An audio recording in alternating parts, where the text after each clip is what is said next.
Bangladesh bonam Netherlands is a very important piece of Narendra Modi Stadium of Gubor Lab. Bangladesh ball sweeping, no doping, direct stem lagging. Bangladesh out হয়ে যায়ঙ্গি। Netherland OP2 bat first. Netherland কিন্তু 230 রানের target দিয়েছে। এখন batting এ নামছেন বাংলাদেশের সাকিব আল হাসান এবং নাজমুল হোসেন শান্ত। এই শান্ত, এবা একটু পরামর্শ হরিয়া। এই পরামর্শ দরকার নাই, যাইতাম না। বলার বেলা এটা তুই আউট হওয়ার পরে যাই আমি। তোর ডর হরে, আমি সাকিব আল হাসানের ডর হরে না, আমার তো আড়ু কাঁপতাছে। এ হাতুরি বেটা, দেশ যাওয়ার কি টিকেট কাটছ? আমার তো আর সহ্য হইতাছে না, আমার দেশ যাওয়ার লাগে। সাকিব আল হাসান উঠছে, দুইটা ওভার খেলুক, পরে বেগগুলো এক লগে যাইয়া। আরে বেগগুলা যাওন যাইতো না, আমি আর তুমি আর সাকিব আল হাসানের লয়ে যাইগা। ওই বাংলাদেশ সবার শুরু মুদ্রণ করুন লাগে, তাড়াতাড়ি যাওয়ার লাগে অন্য। বাংলাদেশে বাকটা টাইম আছে, সব সিরারাম বল করিয়া। বাংলাদেশের রোল স্ট্রাইকাররা আস্তে ধীরে বল কইরো, বেটার পাইতো না।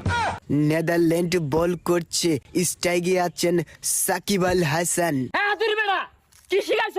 বাড়ি মারা যাইতাছে, ছক্কা মারা তো অসুবিধা। এখানে দি হাই ফুটটা মারা যাবে, ছক্কা মারা লইছ কারণটা কি? শুনুন পাপনদা, আমি সাকিব আল হাসান বাপটা একটু বেশি লই। আমি তো এক বলা উড়ে যাম গা, আমার আবার আইনে লোকে দেশ যাওয়ার লাগবো, অন্য শুরু উদ্বোধন করুন লাগবো। বুঝলা হাতুরি, এ সাংঘাতিক ক্রিমিনাল দু একেরে জিবে জিবে শিখাইছি। আমার সাথে বেশি শিখে আছে। হ্যাঁ ঠিকই আছে, কোনো রকম বল খায়া যা, ওই শুরুটা উদ্বোধন করাম যাই আমি দেশ।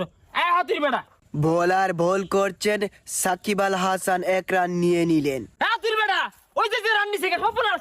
এ বেটা দম মেরে তুই রান নেওগা, রানটা নিবার কয় কেনা? ও খেলা জিতে আসছাও না? আমি কি জানি, সব সাকিব আল হাসান জানে। উই তো রান নিছে। তুই যদি বাবা দন্না দিতি, তাইলে তো সাকিব আল হাসান আউট হয়ে যায়। আর আউট হয়ে গেলে তো আর আমরা দেশ যাই শুরু উদ্বোধন করবাম। হ্যাঁ দম মেরে তুই নাইলি কে?